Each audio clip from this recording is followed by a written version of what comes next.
Hey everyone, it's Nikolai. So today we are going to talk about some keyboard shortcuts. These are just a few of my favorite keyboard shortcuts, quick keys, whatever you want to call them, that help me with my workflow.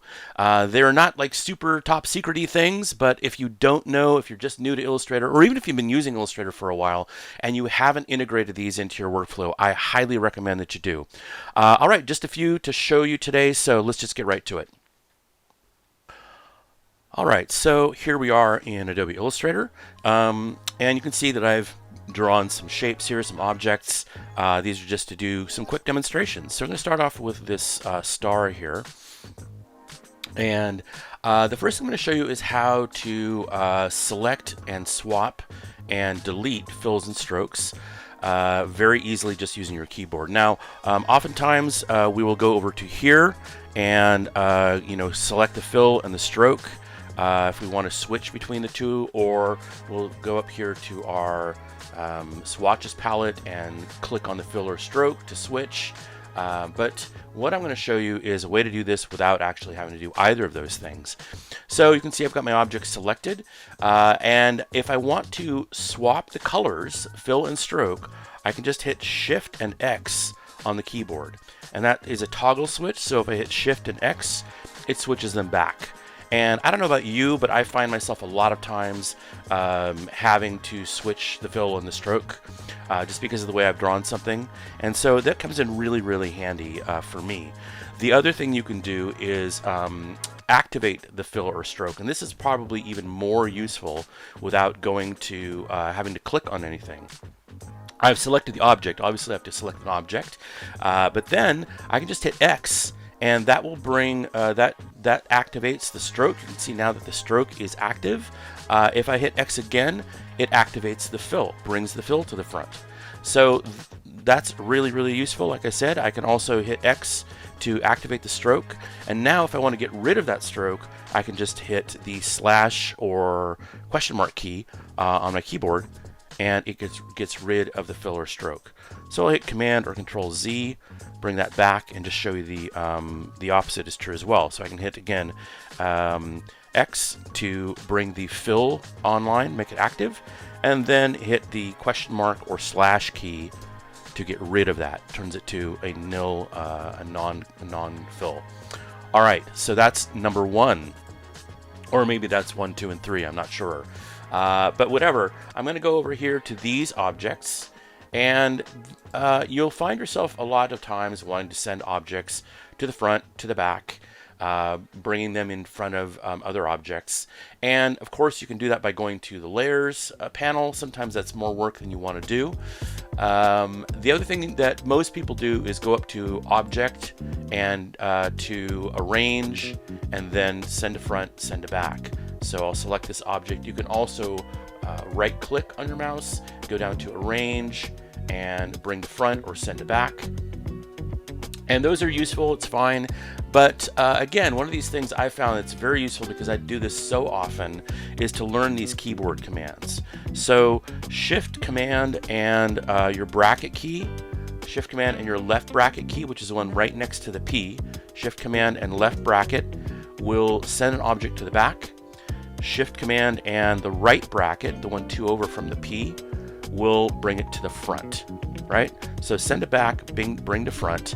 Again, these take a minute to learn because they're not quite as easy and intuitive, but as soon as you get it down, you'll be really glad that you did, and that because you can use them pretty much, on a daily basis, just all the time. All right, so that's shortcuts for bringing to front and sending to back. The other thing, kind of in a similar vein, is copying and pasting to the front and to the back. Now I can cut or copy this letter and send it directly behind itself. So for example, if I hit Command C to copy that B, and then I'm going to hit Command B to put a copy of it behind itself. So now there's another copy there that is selected. I don't have to reselect it. I've got the copy behind the original B selected. And the way I know that I've got that is because now if I want to, I can go ahead and select the stroke of that object and change that to a new color, and go ahead and make that larger. So I did that again. What I just did was I copied that letter B, hit Command B to paste directly behind it, and then I used that selected object and changed the stroke size on it. All right, so that's pretty useful.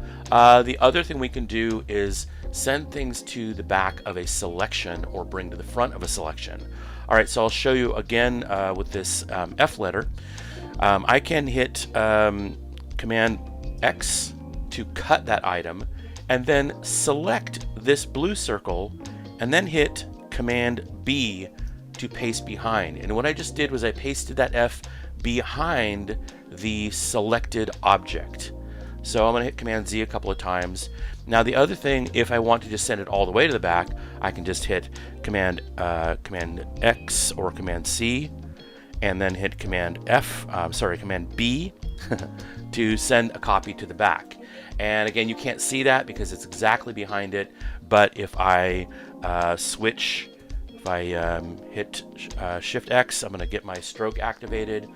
I'm going to change the color of my stroke to something brighter so we can see this a little bit better. Make that orange and make it a bigger stroke.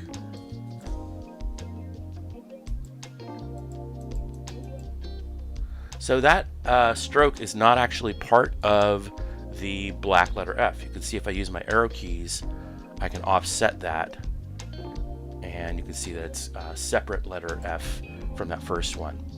All right, so once again, what I did, the two things I just showed you here were cutting or copying. You can paste directly behind.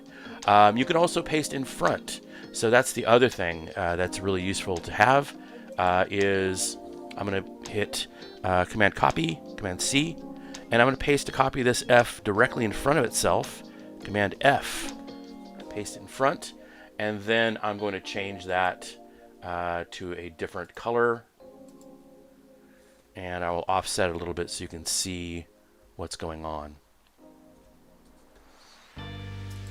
All right, so cut or copy, and then paste in front, paste in back, and also you can paste behind a selected object. So I think those are all quite useful things. Hopefully you will find them useful as well. The last thing I want to talk about is actually the keyboard shortcuts to get to the tools over here in the toolbar. And again, these are ones that are they're there all the time, but I think a lot of people sort of forget about them or just never quite learn them. And I'm here to tell you that you should definitely learn to hit V on the keyboard when you want to get to your regular selection tool, hit A on your keyboard when you want to get to your direct selection tool, hit T on your keyboard when you want to switch to your type tool. And those are like right off the top the ones that I think are very, very useful. Next down from that, I usually will remember to hit M on the keyboard to get to the rectangle tool. And then I is also a favorite of mine to get to the eyedropper tool.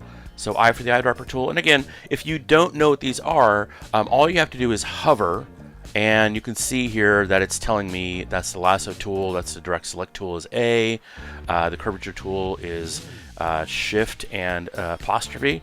So the directions for those are right there. All you have to do is hover over them and you can find them. The other one that I like, that I'm working on right now, I've been trying to integrate this into my workflow. Still don't have it completely integrated, but I'm trying to use it every time I can. And that's Shift M to switch to the shape builder tool.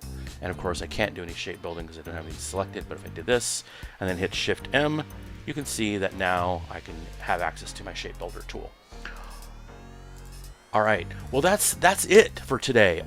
Just these really quick ones. I hope that you find these as useful as I do.